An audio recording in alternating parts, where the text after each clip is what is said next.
Salam Bapak Mama, saudara-saudara sekalian. Selamat kita berjumpa di minggu ketiga bulan Februari pada pagi hari ini. Saya percaya bahwa kita semua ada dalam keadaan sehat, sukacita, dan damai sejahtera. Bapak Mama, saudara-saudara yang saya kasihi dalam Tuhan, tema yang akan kita renungkan bersama pada pagi hari ini yaitu persembahan, kualitas atau kuantitas. Berbicara tentang nilai atau mutu, atau juga berbicara tentang jumlah, kuantitas. Bapak Mama, hari ini kita akan merenungkan tentang persembahan kepada Tuhan. Saya percaya bahwa kita semua pasti memberi persembahan.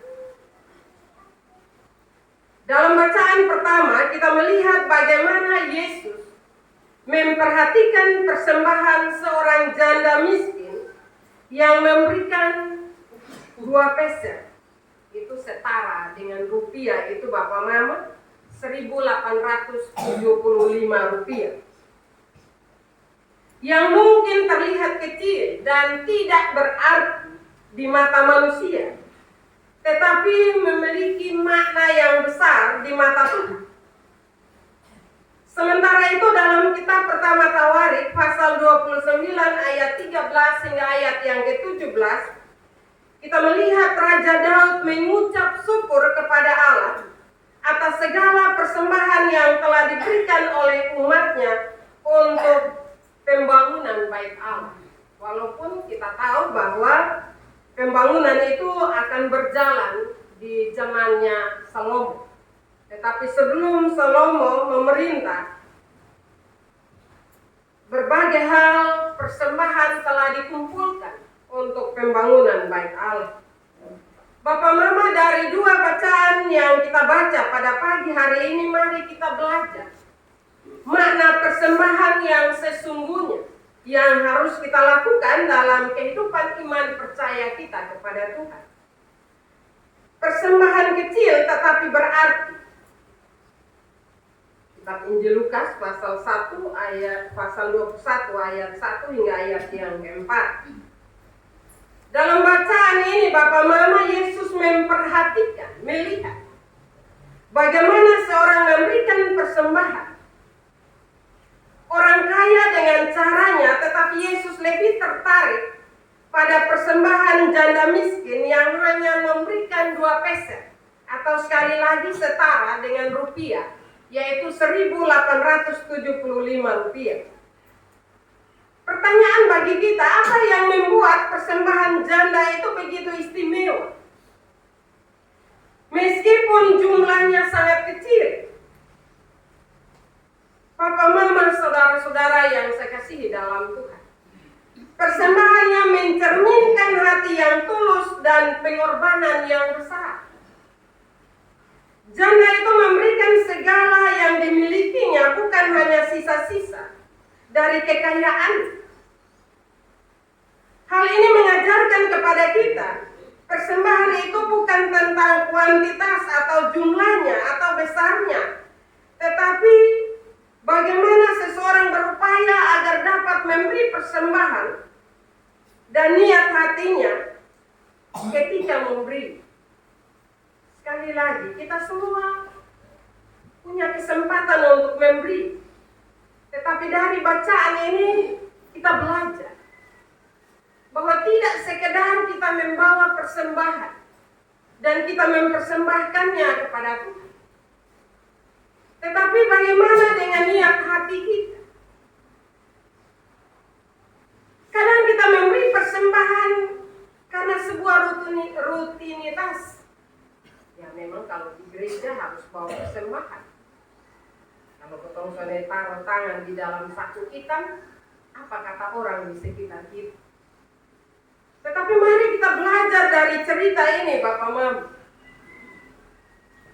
Janda ini memberi dengan ketulusan hati, dan dia memberi semua yang dia beri, yang ada padanya.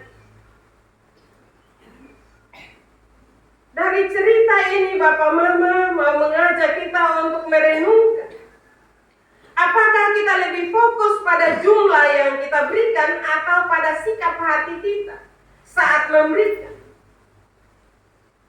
Tuhan tidak hanya melihat angka, tetapi juga motivasi di balik persembahan kita.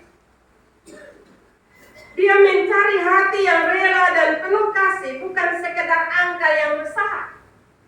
Silakan kita mau memberi angka yang besar atau kecil, tetapi hati kita, apa kita rela, apa kita tulus dengan penuh kasih kita memberikannya kepada Tuhan, atau kita memberikannya dengan penuh perhitungan?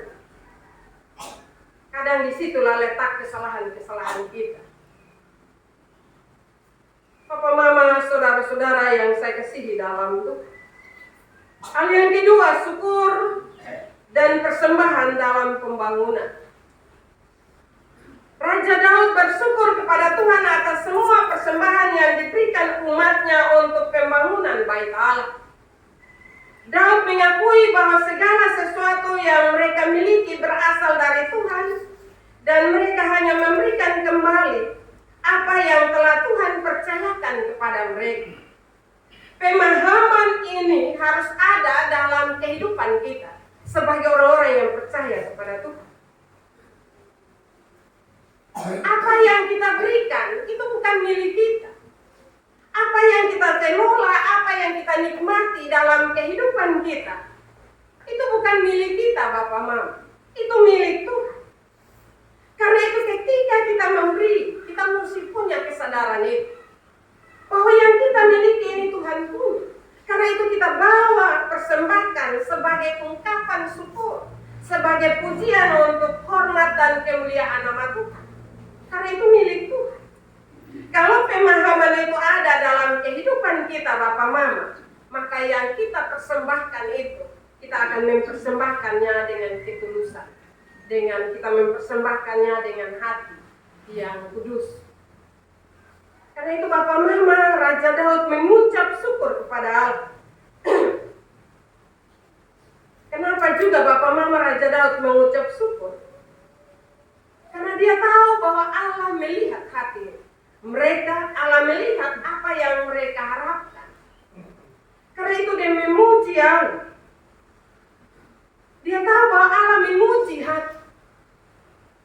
Dalam kehidupan iman percaya kita kepada Tuhan, ketika kita memberi, kita juga harus tahu bahwa Allah melihat hati kita. Allah mengetahui motivasi kita ketika kita memberi kepada Tuhan.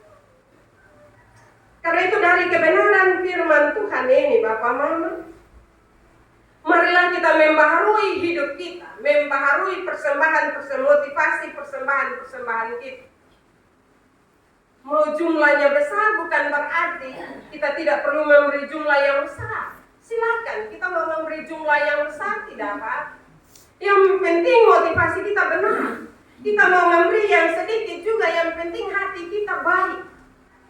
Karena itu yang diminta Allah dari kehidupan kita. Papa, Mama, saudara-saudara yang saya kasihi dalam Tuhan, dalam ayat yang ke-17 dalam kitab pertama Tawarik 29, Daud menekankan bahwa Tuhan menguji hati dan senang melihat ketulusan dalam persembahan. Kita diajarkan bahwa persembahan kita harus didasari oleh hati yang bersyukur. Ketika kita menyadari bahwa segala sesuatu yang kita miliki adalah anugerah Tuhan, maka kita akan termotivasi untuk memberikan dengan tulus. Tetapi kalau tidak, Bapak Mama, kita akan tetap mengomel terus. Kalau potong kasih Tuhan sekian, potong nggak keberat. Tiap hari main ibadah terus. Potong pundoi main, gereja ambil terus-terus. Karena itu Bapak Mama belajar dari dua kebenaran firman ini, kita kembali melihat permulaan kehidupan kita. Apakah setiap persembahan-persembahan yang kita berikan selama ini sudah sesuai dengan Tuhan punya kehendak atau belum?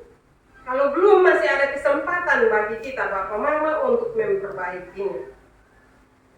Bapak Mama, saudara-saudara yang dikasihi Tuhan, kualitas persembahan kita terletak pada pengakuan bahwa kita adalah pengelola dan apa yang Tuhan berikan dan kita memberikan kembali kepadanya dengan penuh rasa syukur.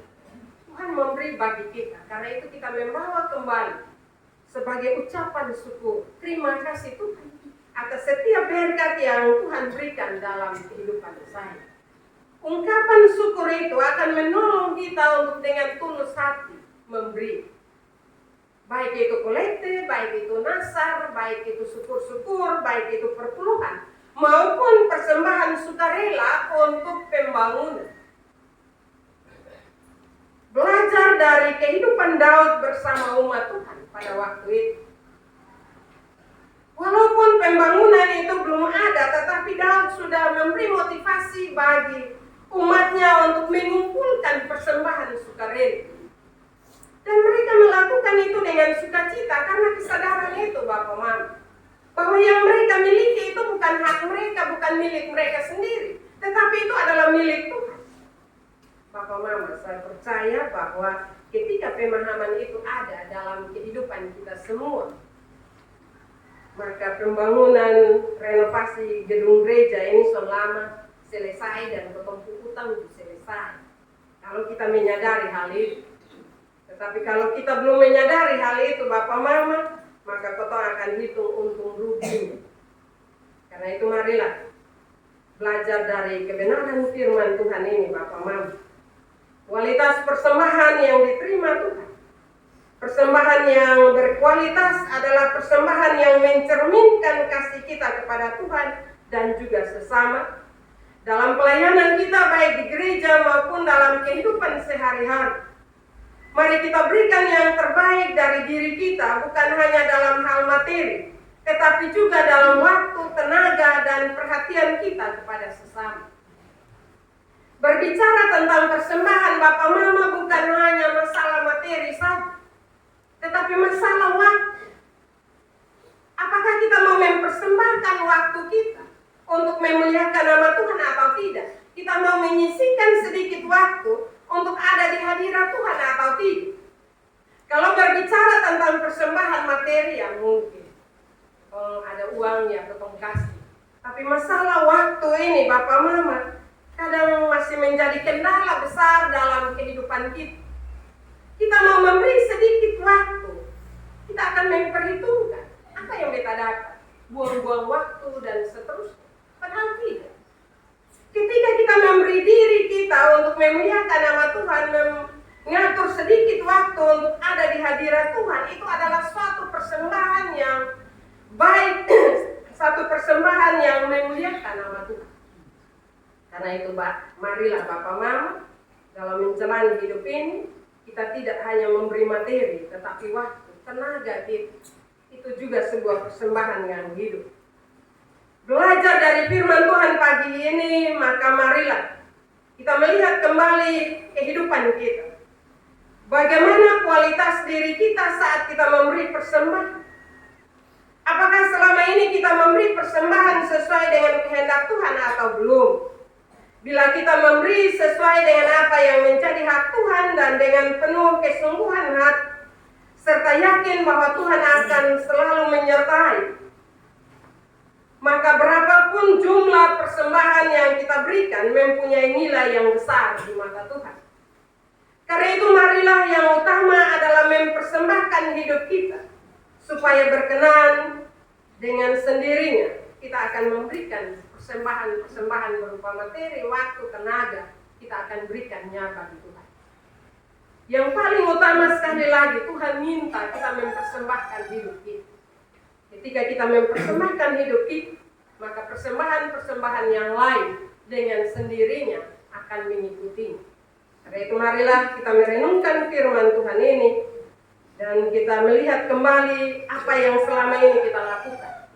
Dan kita minta Roh Kudus menolong kita agar kita kembali kepada makna persembahan yang sesungguhnya.